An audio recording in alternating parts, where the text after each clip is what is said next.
आजको दिनमा महिलाहरू अधिकार, शिक्षा र नेतृत्वको कुरा गर्छन्। तर के तपाईँलाई थाहा छ, यो सङ्घर्ष 100 वर्षभन्दा लामो इतिहास बोकेको आन्दोलन हो। हामीले यदि इतिहास पल्टाएर हेऱ्यौँ भने सन् 1908 मा महिलाहरू न्युयोर्क सिटीको सडकमा उत्रिएका थिए र त्यो उत्रिनुको कारण के थियो भने महिलाहरूले राम्रो तलब पाउनुपर्छ, महिलाहरूको राम्रो कामको अवस्था हुनुपर्छ र महिलाहरूले मतदानको अधिकार हुनुपर्छ भन्ने नारा लिँदै सडकमा उत्रिएका थिए।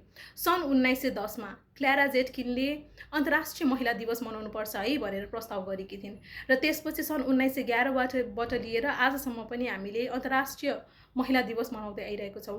तर के त्यति बेलै अन्तर्राष्ट्रिय दिवसलाई युएनले रिकग्नाइज गरेको थियो त? थिएन।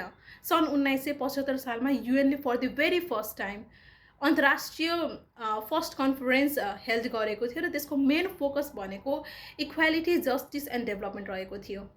र 1911 देखि लिएर 2026 सम्म हामीले हरेक वर्ष मार्च 8 मा अन्तर्राष्ट्रिय महिला दिवस मनाउँदै आइरहेको छौँ। र यो वर्ष पनि एउटा मेन फोकस अथवा थीम रहेको छ गिभ टु गेन।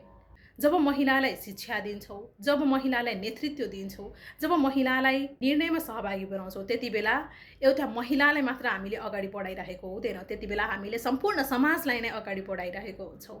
महिलालाई अवसर दिनु भनेर हामीले भन्छौँ र महिलालाई नै मात्र किन अवसर दिनु भन्ने पनि कुरा गर्छौँ, आलोचना गर्छौँ। महिलालाई अगाडि बढाउनु भनेको पुरै समाजलाई नै अगाडि बढाउनु हो। महिलालाई अधिकार दिनु भनेको कुनै पनि किसिमको उपकार गर्नु होइन। महिलालाई अधिकार दिनु भनेको त समानता र न्यायको आधार हो।